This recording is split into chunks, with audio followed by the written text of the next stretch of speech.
السلام عليكم ورحمة الله وبركاته. بسم الله الرحمن الرحيم. الحمد لله رب العالمين، والصلاة والسلام على أشرف الأنبياء والمرسلين نبينا محمد وعلى آله وصحبه أجمعين. اللهم علمنا ما ينفعنا وانفعنا بما علمتنا اللهم زدنا علما.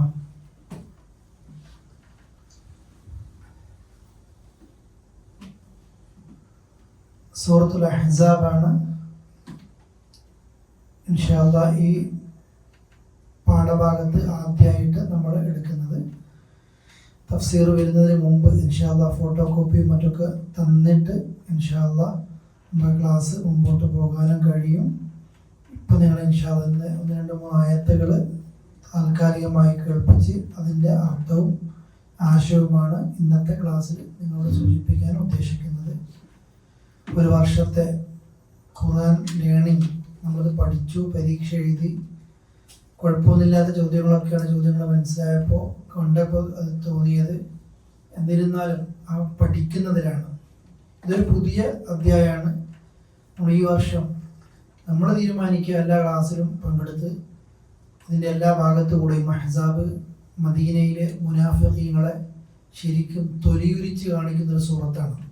അത് പരിഭാഷ കിട്ടുമ്പോൾ നമുക്ക് ഡീപ്പായി പഠിക്കാം. മദീനയിൽ ഇസ്ലാമിന് ശത്രുക്കളായ ജൂതരുണ്ട്. അവർക്ക് എല്ലാ നിലക്കും ഇസ്ലാമിനെ ഉറ്റുകൊടുക്കുന്ന മുനാഫിഖീങ്ങൾ കപടന്മാരുമുണ്ട്. അവരാരാണ് എന്നുപോലും എന്ന രീതിയിൽ കാണിക്കുന്നൊരു സൂറത്താണ് അഹ്സാബ്. അഹ്സാബ് എന്ന് പറയുമ്പോൾ തന്നെ നമുക്കതിൻ്റെ അർത്ഥ കക്ഷികൾ. നമ്മൾ ഉംറയിലും ഹജ്ജിലൊക്കെ ഈ ഒരു പേരുച്ചരിക്കലുണ്ട്. മഖാം ഇബ്രാഹിമിൻ്റെ അടുത്ത് നിന്നല്ലേ പറയല് അഹ്സാബ് എന്നുള്ള പേര്?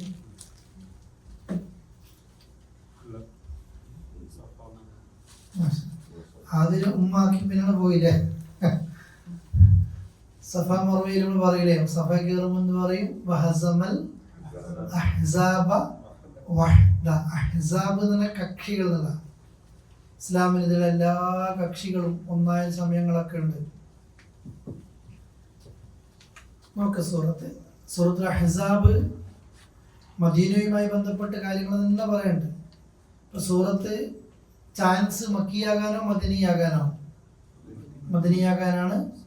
ഹിജറയ്ക്ക് ശേഷം മദീനയിൽ തന്നെ അവതരിച്ച സൂറത്താണ് കേട്ടോ. أعوذ بالله من الشيطان الرجيم. بسم الله الرحمن الرحيم. يا أيها النبي اتق الله ولا تطع الكافرين والمنافقين إن الله كان عليما حكيما. واتبع ما يوحى إليك من ربك إن الله كان بما تعملون خبيرا. وتوكل على الله وكفى بالله وكيلا. ما جعل الله لرجل من قلبين في جوفه وما جعل أزواجكم اللائي تظاهرون منهن أمهاتكم وما جعل أدعياءكم أبناءكم ذلكم قولكم بأفواهكم والله يقول الحق وهو يهدي السبيل. ادعوهم لآبائهم هو أقسط عند الله فإن لم تعلموا آباءهم فإخوانكم في الدين ومواليكم وليس عليكم جناح فيما أخطأتم ولكن ما تعمدت قلوبكم وكان الله غفورا رحيما. വിഷയം പൂർത്തിയാക്കാൻ വേണ്ടിയിട്ടാണ് അഞ്ചായത്ത് ഓതിയത്. നമുക്ക് നോക്കാം പറ്റുമോ എന്നുള്ളത്. കാണുന്നുണ്ടല്ലേ? അവിടെ വിസ്മരിക്കും.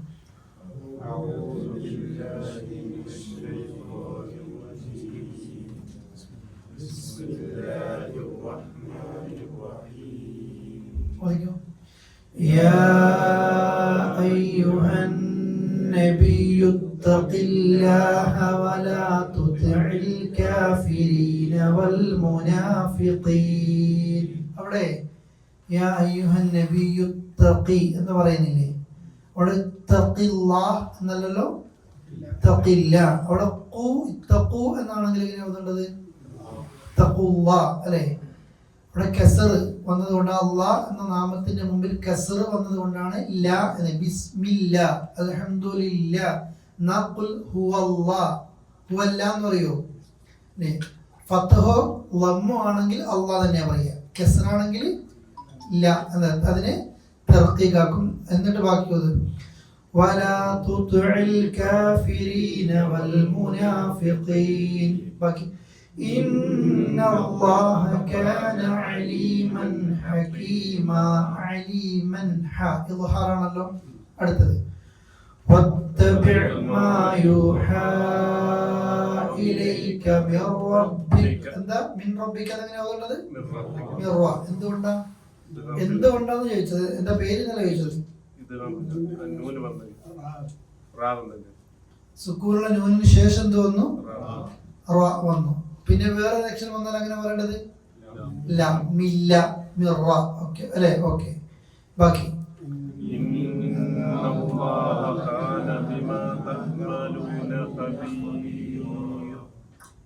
ഖബീർ അല്ലല്ലോ, ഖബീർ ഖബീറ. Okay okay okay. അടുത്തത്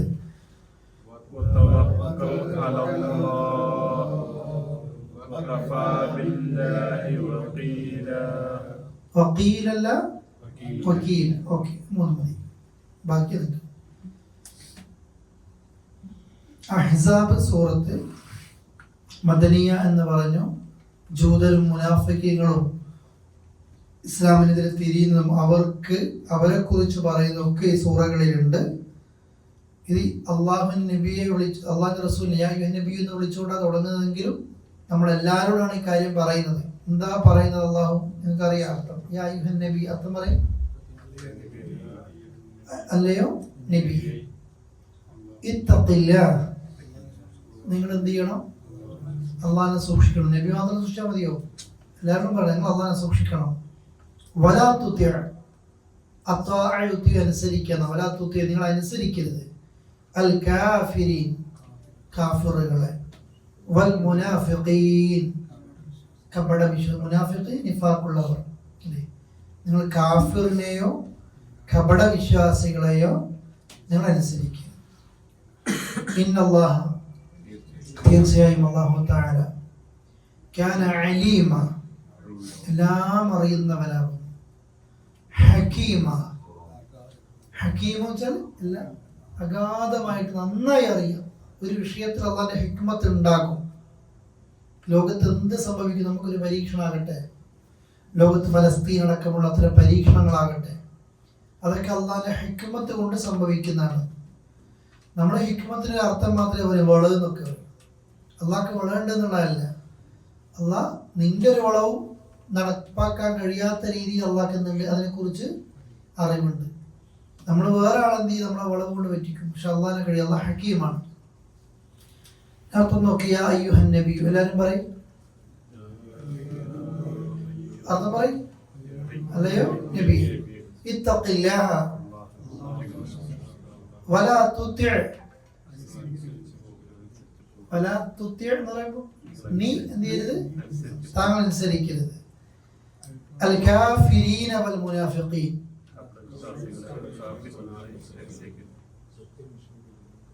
ഇന്നല്ലാഹ കാന അലീമ ഹക്കീമ, അഗാധമായി അറിയുന്നവരുമാണ്. ഇതൊരിക്കലും നബിയോട് മാത്രമുള്ളതല്ല, എല്ലാവരോടാണ്. കാഫിറിനെ അനുസരിക്കരുത് എന്ന് പറഞ്ഞാൽ ഒരു നോർമൽ ജീവിതത്തിൽ അങ്ങോട്ടും ഇങ്ങോട്ടും പറയും, കേൾക്കും, അനുസരിക്കും, ഒന്നിച്ച് കച്ചവടം ചെയ്യും, അതാണ് ഉദ്ദേശിക്കുന്നത്? അല്ല. ഇത്തരം ആയത്തുകൾ എടുത്തിട്ടാണ് ശത്രുക്കൾ എന്ത് ചെയ്യല്? ഇസ്ലാമിനെതിരെ കൊണ്ടുവിടല്. ഇത്തരം ആയത്തുകൾ എടുത്തിട്ടാണ് പടുജാഹിൽ പോസ്റ്റർ ഇറക്കുകയും ചെയ്യല്, സന്ദർഭം നോക്കാതെ. അല്ലെങ്കിൽ പിന്നെ വീടിൻ്റെ ജനൽ തുറക്കുമ്പോൾ അയൽവാസിൻ്റെ വീട് അപ്പുറത്തെങ്കിൽ ആ കാറ്റ് ഇങ്ങോട്ട് കയറുക, അല്ലെ ഇതങ്ങോട്ട് പോവുക എന്ന രീതിയിൽ. അങ്ങനെയല്ല. എത്രത്തോളം അത്തരം വിഷയം. ഇപ്പം അയൽവാസി, ഞാൻ മരിച്ചാൽ അയൽവാസിക്ക് എൻ്റെ സ്വത്ത് ഓഹരി വെക്കുമ്പോൾ ആ സ്വത്തിൻ്റെ അനന്തരമായിട്ട് അവനും അർഹതയുണ്ടോ എന്ന് ഞാൻ വിചാരിച്ചു പോകുമാറ് ജിബ്രീൽ എന്നോട് അയൽവാസിയെ കുറിച്ച് വസിയത്ത് നൽകാറുണ്ട്. ഇവിടെ അയൽവാസിയായ മുസ്ലിം എന്നല്ല പറഞ്ഞത്. സൂറത്താലെ തട്ടം പിടിച്ചിട്ട് ജിബ്രീൽ പറഞ്ഞ് അയൽവാസിയുടെ കടമ പറഞ്ഞ് അവസാനം റസൂൽ പറയാണ്. എന്ത്? ജിബ്രീലിന്റെ എന്നോട് ഈ വസിയത്ത് കണ്ട് ഞാൻ വിചാരിച്ചു പോയി, മരിച്ച സ്വത്തായാലും കൊടുക്കേണ്ടി വരും, അയൽവാസി കൊടുക്കേണ്ടി വരും. അപ്പൊ അതാണ് നോർമൽ. അവിടെ അയൽവാസിയായ മുസ്ലിം എന്നൊന്നല്ല, എല്ലാവരും. ഈ വിഷയം ഉണ്ടാകുന്നത് അത്തരമൊരു സ്പെഷ്യൽ സന്ദർഭങ്ങൾ വരും. ഇനി അതല്ല, നോർമൽ ലൈഫിലാണെങ്കിലും കാഫിർ അള്ളാഹ്ക്ക് പൊരുത്തമുള്ള ഇല്ലാത്തതാണ്. അത് കാഫിർ എന്നുള്ളതല്ല. മാപ്പിള പറഞ്ഞാലും ആര് പറഞ്ഞാലും ഏത് വ്യക്തി പറഞ്ഞാലും പടച്ചോനിക്ക് ഇഷ്ടമില്ലാത്തതും അള്ളാഹ്ക്ക് വെറുപ്പുള്ളതും ഒരു കാര്യം ഒരാളോട് പറയാണ്. നീ എനിക്കൊന്ന് പലിശക്ക് പൈസ എടുത്തു തരുമോ, നീ ഒന്ന് കൈക്കൂലി അതാക്കി തരുമോ?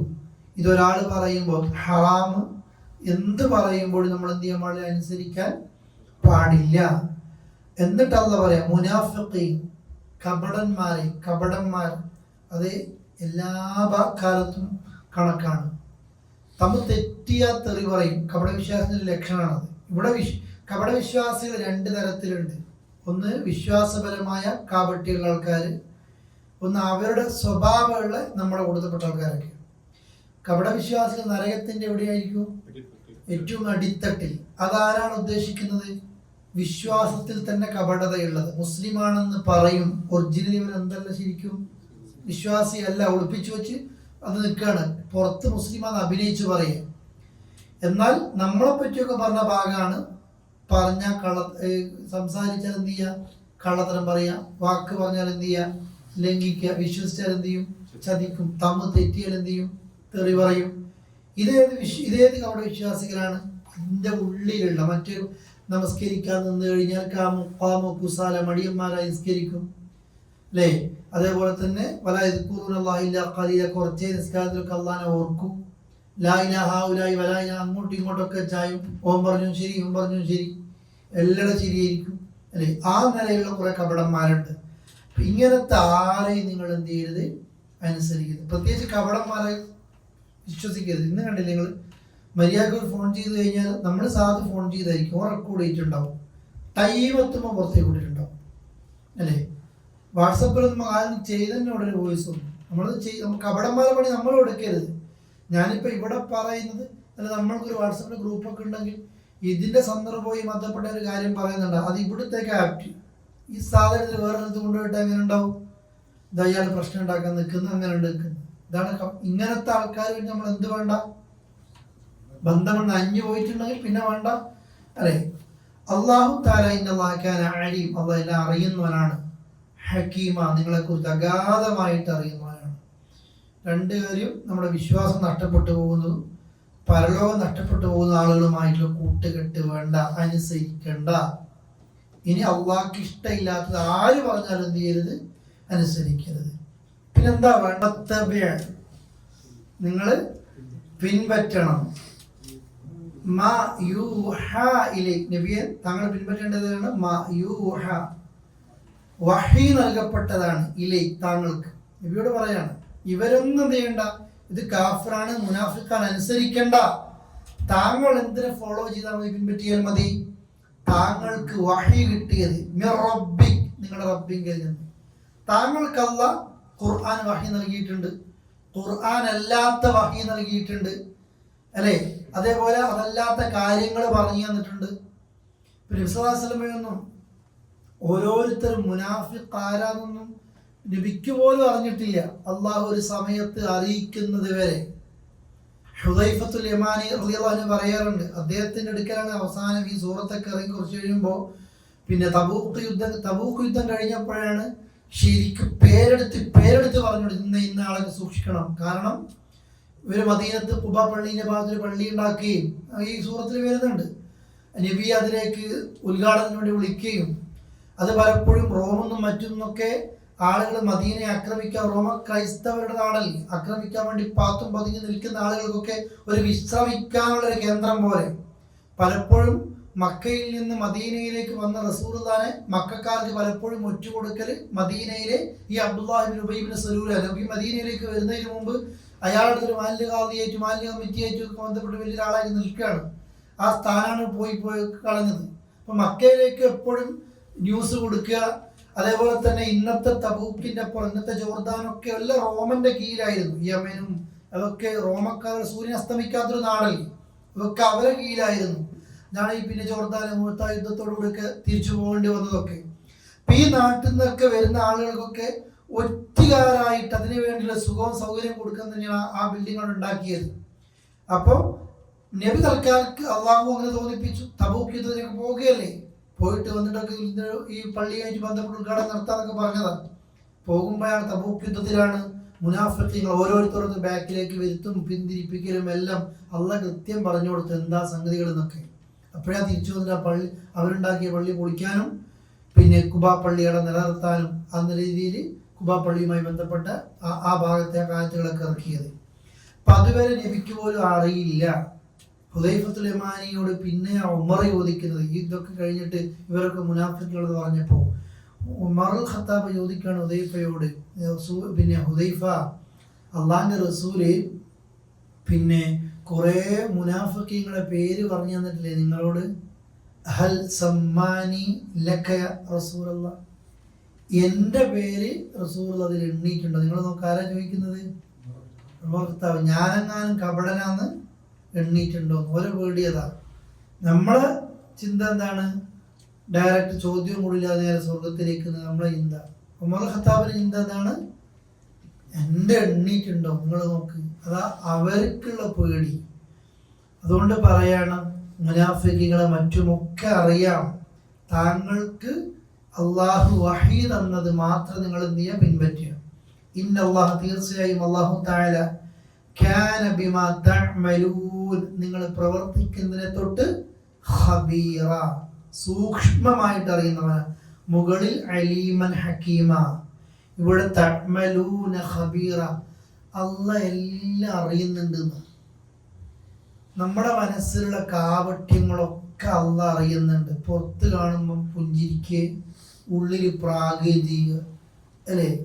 നല്ല കൈ പിടിച്ചിട്ട് പിന്നെ സലാം പറഞ്ഞിട്ട് കെട്ടിപ്പിടിച്ചിട്ട് ഓൻ്റെ തോളിൽ നമ്മളെ മുഖം ഉണ്ടാവുക, ഒളിച്ചു കാട്ടുക അല്ലേ? മനസ്സിൽ പകയും വിദ്വേഷം വെച്ചിട്ട് ഓനെ തക്കരിക്കുന്നുണ്ട്, ആരെയോ ബോധിപ്പിക്കാൻ. ഓരോ ഇഷ്ടം അവനോടില്ല. അതേപോലെ തന്നെ വിശ്വാസത്തിലും ആചാരത്തിലും സ്വഭാവത്തിലും ഒക്കെ കപടതകളുണ്ട്. ഇതെല്ലാം പഠിച്ചോൻ അറിയുന്നുണ്ട് എന്നൊരു ബോധം ഉണ്ടാക്കുക. എന്നിട്ട് നബിയോട് പറയാണ്, ഇവരെ അനുസരിക്കാൻ കേട്ടോ. ഇങ്ങനത്തെ കുറേ ആളുകൾ നമ്മളെ മൊഞ്ചാക്കാൻ വേണ്ടിയിട്ട് വരും, നമ്മളെ സോപ്പിടാൻ വേണ്ടിയിട്ട് വരും. ശരിക്കും ഇപ്പോൾ മദീനയിലെ മുനാഫിഖിന്റെ നേതാവ് ആരാണ്? അബ്ദുല്ലാഹി ഇബ്നു ഉബൈ ഇബ്നു സലൂൽ. ചരിത്രത്തിൽ കാണാം, വെള്ളിയാഴ്ച മദീനത്തെ പള്ളിയിലൊക്കെ നിസ്കാരം കഴിഞ്ഞാൽ മെഹ്റാബ് കയറി നിന്നിട്ട് ഇമാമത്ത് നിൽക്കുന്ന സ്ഥലത്ത് നിന്നിട്ട് പറയും, ഹാദാ മുഹമ്മദ് ഇബ്നു അബ്ദുല്ലാഹ് റസൂൽ, ഇത് അള്ളാഹിന്റെ റസൂലാണ്, അബ്ദുല്ലാഹിന്റെ മുഹമ്മദാണ്, അള്ളാഹിന്റെ റസൂലാണ് എന്ന് പറയും. അതുകൊണ്ട് നിങ്ങളെല്ലാവരും ഇദ്ദേഹത്തെ അനുസരിക്കണം. ആരാ പറയുന്നത്? മുനാഫിഖിന്റെ നേതാവ് പറയാം, കപട വിശ്വാസികളുടെ നേതാവ് പറയുന്നത്. ഇയാളെ എല്ലാവരും നബി അനുസരിക്കണം. അപ്പുറം ഒറ്റ ചെയ്യുന്നത്. ഉഹദ് യുദ്ധത്തിൽ കൂടെ പോയിട്ടുണ്ട്. മദീനയിൽ നിന്ന് ഉഹദ് യുദ്ധത്തിലേക്ക് ഉഹദിന്റെ ഭാഗത്തേക്ക് പോകുമ്പോൾ നമ്മൾ ബസ്സൊന്നല്ലെങ്കിൽ നമ്മൾ ചെറിയ വണ്ടികളൊക്കെ എടുത്ത് പോകുകയാണെങ്കിൽ പിന്നെ ഒരു ചെറിയൊരു പള്ളിയുണ്ട്, ഒരു മാർക്കറ്റിൻ്റെ ഉള്ളിൽ. ആ പള്ളിയിൽ ഇപ്പോഴും അവിടെ ബോർഡുണ്ട്, അവിടെ നബി സല്ലല്ലാഹു അലൈഹി വസല്ലം നിസ്കരിക്കാൻ.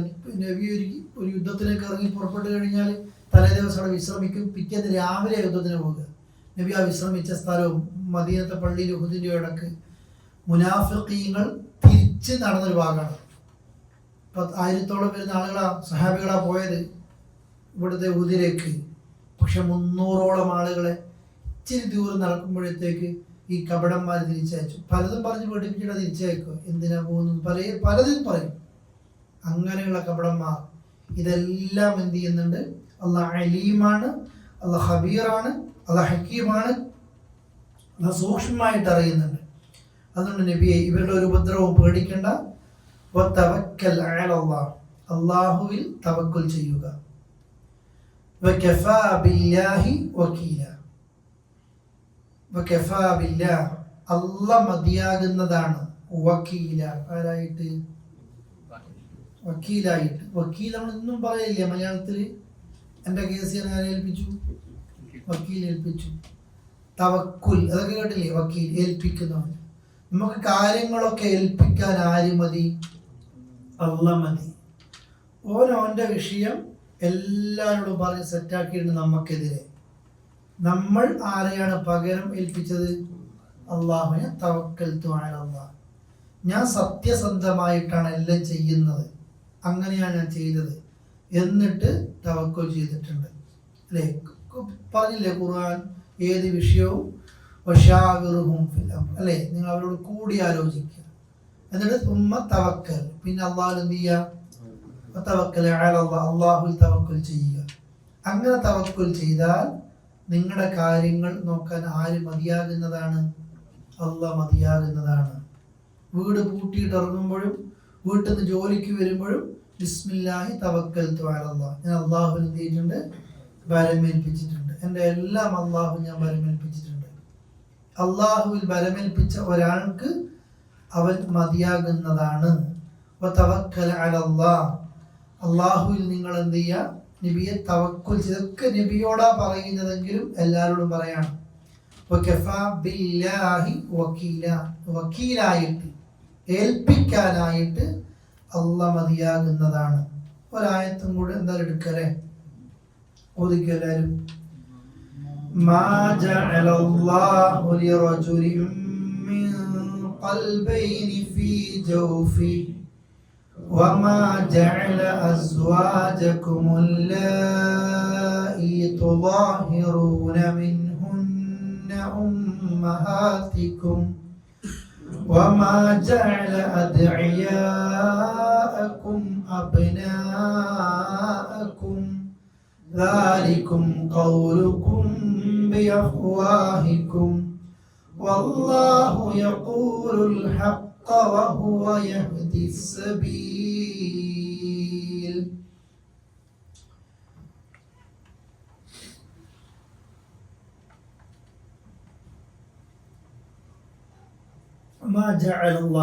അള്ളാഹ് ആക്കിയിട്ടില്ല ലിറജുലിൻ, ഒരാൾക്കും പഠിച്ചവൻ ആക്കിയിട്ട് കൊടുത്തിട്ടില്ല. എന്ത്? മിൻ ഖൽബൈൻ, ഖൽബ് ഹൃദയം, രണ്ട് ഖൽബ് എന്ത് ചെയ്തിട്ടില്ല? അള്ളാഹ് കൊടുത്തിട്ടില്ല. ഫി ജൗഫി, അവൻ്റെ ഉള്ളിൽ. പഠിച്ചവൻ ഒരാളുടെ ഉള്ളിൽ എന്ത് ചെയ്തിട്ടില്ല? രണ്ട് ഖൽബ് കൊടുത്തിട്ടില്ല. ഖൽബ് കൊണ്ടാണ് മനുഷ്യൻ ചിന്തിക്കുന്നത്. മുഫസ്സിരീങ്ങൾ പറയുന്നുണ്ട്, അമ്മാനിയത് എടുത്ത് കൊടുത്തിട്ടുണ്ട്. അത് രണ്ട് ഖൽബ് കൊടുത്തിട്ടില്ല എന്ന് പറഞ്ഞു കഴിഞ്ഞാൽ ഒരേ സമയത്ത് അറബികൾക്ക് രണ്ട് വാക്ക് പറയുന്നൊരു സ്വഭാവം താഴെ പറയുന്നുണ്ട്. ഒരേ കാര്യം തന്നെ ഒരു വിഷയത്തിൽ രണ്ട് അഭിപ്രായമാണ്. നമ്മൾ സാധാരണ തമാശക്ക് പറയൂലേ, ഷൗക്കത്ത് പറയുമ്പോൾ ശരി തന്നെ കേട്ടോ, അപ്പം നിങ്ങൾ പറഞ്ഞു അത് ശരിയാ, അത് രണ്ടും എനിക്ക് ശരിയാവുന്നത്. ഏതെങ്കിലും ഒന്നിലെന്ത് ചെയ്യണം? ഉറച്ചു നിൽക്കണം. കാര്യങ്ങൾ ഇന്നത് രണ്ട് അഭിപ്രായങ്ങളൊക്കെ ഉണ്ട് ആ വിഷയങ്ങൾക്ക്. ആ വിഷയത്തിൽ ഇന്നതും പണ്ഡിതന്മാർ ഉത്തരം പറയും, അങ്ങനെയൊക്കെ പറയും. ഒരു നിലപാടെടുക്കുമ്പോൾ ഒന്നിക്കിൻ്റെ വിട അല്ലെങ്കിൽ ആണ്. ഇപ്പോഴാണ് സാധാരണ തമാശക്ക് പറയണ്ടേ, ഈ ഞെരിക്കം പിടിച്ചത് കൊണ്ട് ന്യായം പറയാനാകുന്നില്ല. കാരണം നമ്മൾക്ക് എന്ത് വന്ന് നോക്കുമ്പോൾ നമ്മളെ ഞെരിക്കം കൊണ്ട് അവൻ പറഞ്ഞൊക്കെ ശരിയാണ്ടി വരുന്നു, അല്ലേ? അങ്ങനെയില്ല. നിലപാടെടുക്കുമ്പോൾ ഒരു വിഷയത്തിൽ സ്വീകരിക്കുമ്പോൾ ഇന്നതാണ് കേട്ടോ, ഞാൻ എൻ്റെ അഭിപ്രായം ഇന്നതാണ്, എനിക്ക് ശരിയായി തോന്നുന്നത് അതാണ്, അതുകൊണ്ടാണ് ഞാൻ അതിലേക്ക് നിൽക്കുന്നത്. ഞാൻ ഇസ്ലാമായത്, ഞാൻ മുസ്ലിം ആയത് ആ കാര്യം എനിക്ക് അറിയുന്നത് കൊണ്ടും ശരിയായത് കൊണ്ടുമാണ്. രണ്ടഭിപ്രായം, അങ്ങനെ രണ്ട് നിലപാടില്ല ഒരാൾക്ക്. നാടൻ ഭാഷയെ പറയും കോഴി ആലുമക്കാലും കയറിയിട്ടെന്നൊക്കെ പറയലുണ്ട് അല്ലേ. അങ്ങോട്ടും കൂടെ ആടിയിട്ട് മുനാഫിക്കുന്ന സ്വഭാവമാണ്. അതും ഇതൊക്കെ പറയുക. ഇവിടെ എത്തുമ്പോൾ ഇവരോടും അവിടെ എത്തുമ്പോൾ അവരോടും. മുനാഫിക്കുന്നത് പറയില്ലേ, എന്താണ് ഞങ്ങളതല്ല, ഞങ്ങൾ നിങ്ങളുടെ കൂടെ തന്നെയാന്ന് പറയും. ഇതെന്തുകൊണ്ടാണ് പറയുന്നത്? അള്ളാഹ് അടുത്തൊരു കാര്യം പറയുന്ന ഒരു വിഷയം,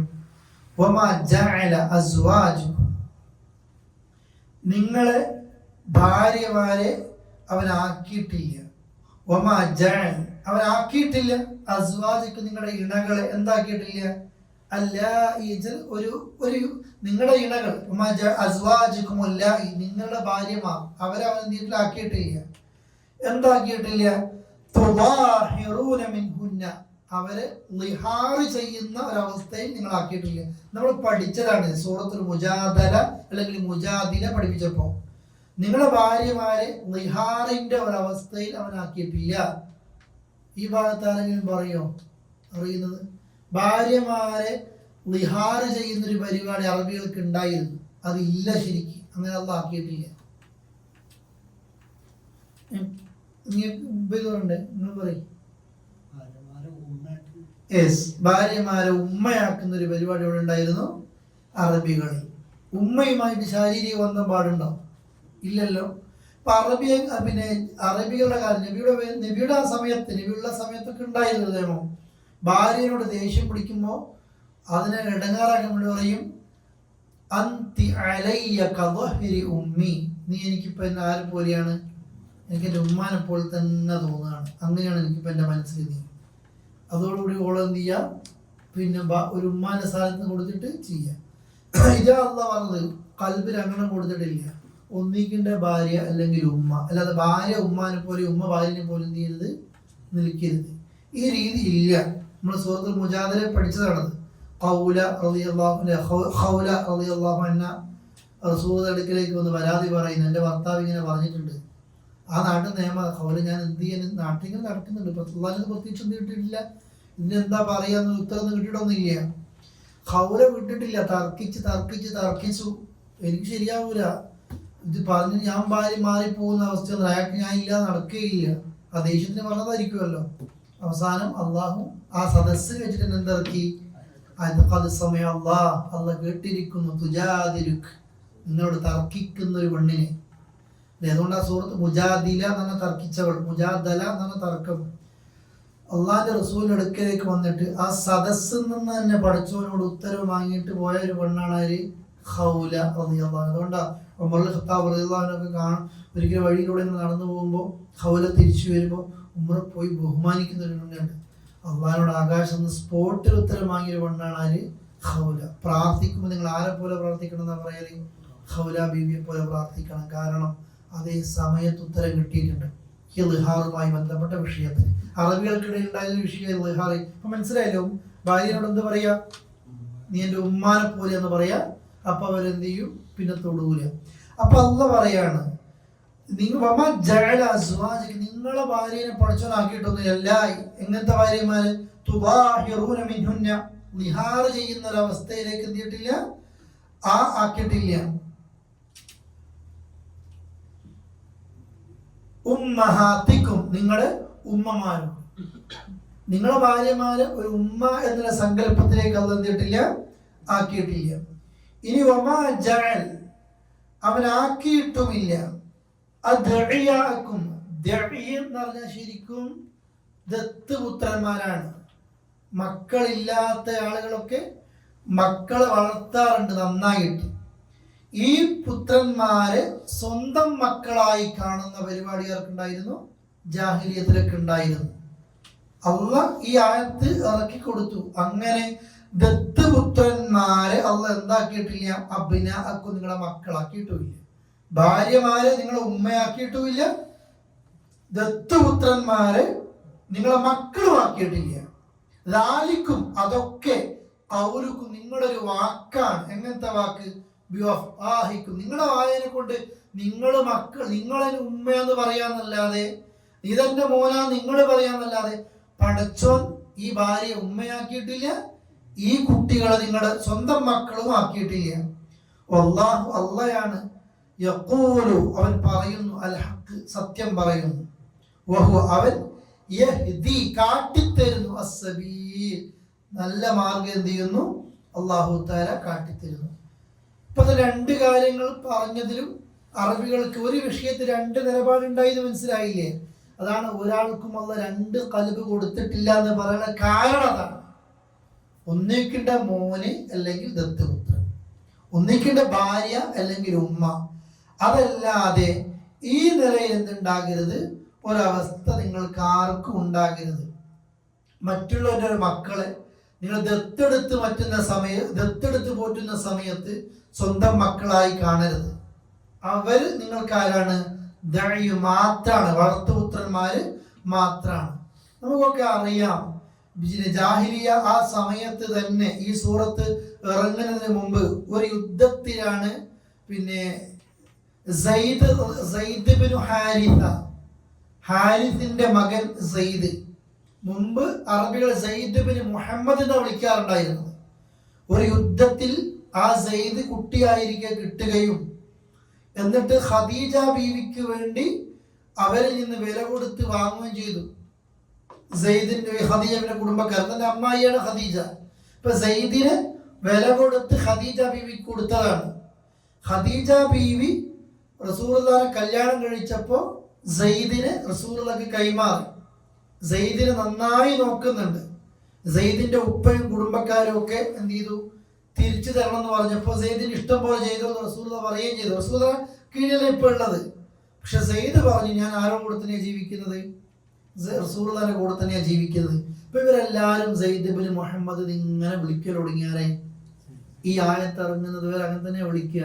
ഈ ആയത്ത് ഇറങ്ങിയപ്പോൾ അല്ലാഹു റസൂല് പറഞ്ഞു, സയ്യിദ്, നീ സയ്യിദ് ബിൻ മുഹമ്മദ് അല്ല. എല്ലാവരും നീ ആരാണ്? സയ്യിദ് ബിൻ ഹാരിസ്.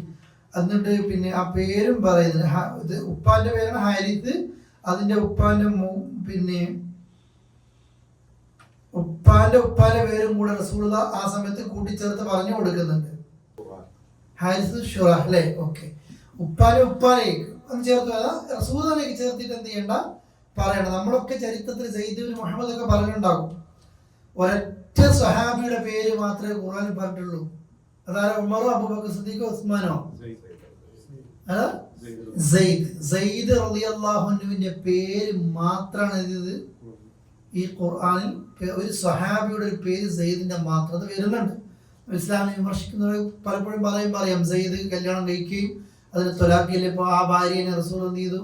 കല്യാണം കഴിച്ചു. അതെ, സ്വന്തം മോന്റെ ഭാര്യനെ എന്ത് ചെയ്യാണ്? കല്യാണം കഴിച്ചു എന്നൊക്കെ വിമർശിക്കുന്നുണ്ട്. സയ്യിദ് മോനാണോ? അല്ല, സയ്യിദ് ആരാണ്? ദത്തൊരു പുത്രനാണ്. ഇന്ന് നമ്മുടെ നാട്ടിലൊക്കെ ഉണ്ടാവും ഈ രീതിയിൽ. ചെറുപ്പത്തിൽ മക്കളില്ലാത്തതുകൊണ്ട് അല്ലെ അങ്ങനെ വളർത്തുന്ന ആൾക്കാർ ദത്തുപുത്രന്മാരെ ആ നിരക്ക് തന്നെയാണ് വലുതാവും അങ്ങനെ തന്നെയാണ് കാണേണ്ടത്. നമ്മുടെ കുടുംബത്തിൽ പല രീതിയിലുണ്ട്. നമ്മുടെ കുടുംബത്തിൽ പിന്നെ വലിയ മുതിർന്ന പെണ്ണുങ്ങളും അന്യ പുരുഷന്മാരായിട്ട് തൊടുകയോ ഒന്നിച്ച് വയ്ക്കുമ്പോൾ പോവുകയും ചെയ്യും. പറയും, ഓനൊക്കെ എൻ്റെ മോനെ പോലെയാണ്, ഓൻ ചെറുപ്പത്തിൽ തീർത്തും ആരെ വീട്ടിലാണ് ഞാനാ അവനെ വളർത്തിയത്. മുലപൊടി ബന്ധമുണ്ടോ? ഒന്നും ഉണ്ടാവൂല. ചെറുപ്പത്തിൽ ട്രൗസർ എടുക്കുന്ന കാലത്ത് ബന്ധം ഉണ്ടാവും, അമ്മായി മൂത്തുമൊക്കെ പലരും വെച്ച് ബന്ധം ഉണ്ടാവായിരിക്കാം. പക്ഷെ വലുതായി കഴിയുമ്പോൾ 10 വയസ്സാകുമ്പോൾ ആങ്ങളും പെങ്ങളും പോലെ ബെഡിൽ നിന്ന് മാറിക്കിടക്കണം. പിന്നെ ചെറുപ്പത്തിൽ ബന്ധം പറഞ്ഞിട്ട് എന്ത് ചെയ്യരുത്? വലുതാകുമ്പോൾ കൈ പിടിക്കുകയോ അല്ലെ അങ്ങനെ ഒറ്റക്ക് കൊണ്ടുപോയി ഒറ്റക്ക് യാത്ര ഇതൊക്കെ ചെയ്യുന്നുണ്ട് അല്ലെ. അത് വേറെ വിഷയം. ദത്തുപുത്രന്മാര് ആ നിലക്കാണ്. ശരിക്കും ആങ്ങള മങ്ങളാരാണ്, ഉപ്പ മോനാരാണ്, ഉമ്മ മോനാരാണ് എന്ന് അള്ളാഹു തആല കൃത്യമായിട്ട് എന്ത് ചെയ്തു? അത് പറഞ്ഞു. എന്നിട്ട് അള്ളാഹു പറയാണ്, നിങ്ങൾ അങ്ങനെ പല വാദങ്ങളും നിങ്ങൾക്ക് എന്ത് ചെയ്യുന്നുണ്ട്? നടത്തുന്നുണ്ട്. അതൊന്നും എന്തല്ല, അള്ളാഹിന്റെ അടുക്കൽ സ്വീകാര്യമല്ല. അള്ളാഹ് എന്ത് ചെയ്തിട്ടില്ല? നിങ്ങള്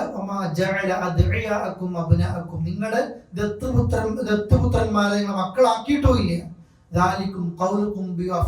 ഇതൊക്കെ നിങ്ങളെ വാക്കാണ്. വല്ലാഹു യഖൂലുൽ ഹഖ്, അള്ളാഹ് സത്യം പറയുന്നു. നേർമാർഗം എന്ത് ചെയ്യുന്നു? കാണിക്കുകയും ചെയ്യുന്നു.